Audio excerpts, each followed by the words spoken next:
ઘણા ખેડૂત ભાઈઓ આપણા હજારો રૂપિયાની દાણાની નુકસાની આવડી જીવાત કરી નાખતી હોય છે, આપણને ખબર પણ નથી પડતી। આપણી પીઠ પાછળ આ બધું કામ ચાલતું હોય છે અને ટૂંક જ સમયમાં દાણા જે છે સડી જતા હોય છે। કારણ કે તમે ઘણી વખત દાણા લીધા હોય ત્યારે તો બહુ સારા હોય, પરંતુ એ ટૂંક સમયમાં તો સડી જાય છે। તો આવું થવાનું કારણ હોય છે મિત્રો, દાણાની અંદર તમે જોયું હશે ઘણી વખત ઈંડા અને આવી કોઈ જીવાત હોય છે, એ હું તમને આજે બતાવીશ। એના ઈંડા પણ બતાવીશ અને એમાંથી જે જીવાત નીકળે છે ને એ પણ બતાવીશ। એટલે ખાસ વિડીયો જોજો। જો તમારા દાણામાં આવા ઈંડા જીવાતો જોવા મળે, ખાસ કરીને ઈંડા જોવા મળે ને ત્યારે જ દાણાની વિધિ કરી નાખજો। નકર આવા દાણા વાવશો ને તો ઉગવામાં ઘણી બધી સમસ્યા આવતી હોય અને આપણે પછી એમ થાય કે દાણા પ્રોબ્લેમ વાળા છે, પટની દવા નડી ગઈ, એવું બધું થતું હોય છે। પણ ખરેખર દાણા ઘણી વખત આ જીવાતના કારણે સડી જતા હોય છે ને ભેજવાળું વાતાવરણ ત્યારે ખાસ કરીને આપણે દાણામાં આવા ઈંડા જોવા મળતા હોય છે। ઈંડા જોવા મળતાની સાથે જ દાણાને તાત્કાલિક તપવીને એની વિધિ કરી નાખજો, નકર આપણા હજારો રૂપિયાના દાણા જે છે થોડાક જ સમયમાં ફેલ થઈ જતા હોય। તો હાલો તમને આ બતાવું, આ વસ્તુ હું છે એ જોઈ લેજો ખાસ। જો મિત્રો, આ તમે જોઈ શકો છો, આ જીવાત હોય છે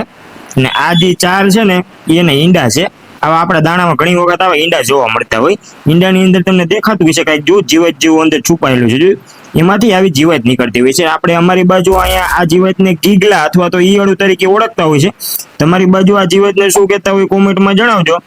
આ જીવાત જો તમારા દાણામાં ક્યાંક ને ક્યાંક જોવા મળે ને તો સમજી લેવાનું આપણે દાણા ક્યાંક ને ક્યાંક સડવા લાગ્યા છે, અથવા તો આવા ઈંડા જોવા મળે ને ત્યાં જ દાણાની કંઈક વિધિ કરી નાખજો। ઈંડામાંથી જ બહાર નીકળતા હોય છે।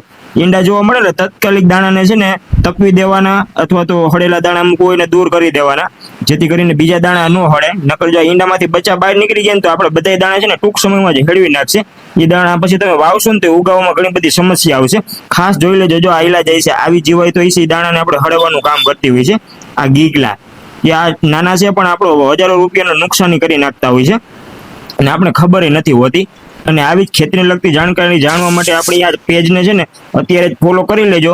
આવા જ વિડીયો તમને વારંવાર આપણા પેજ ઉપર જોવા મળતા હોય છે।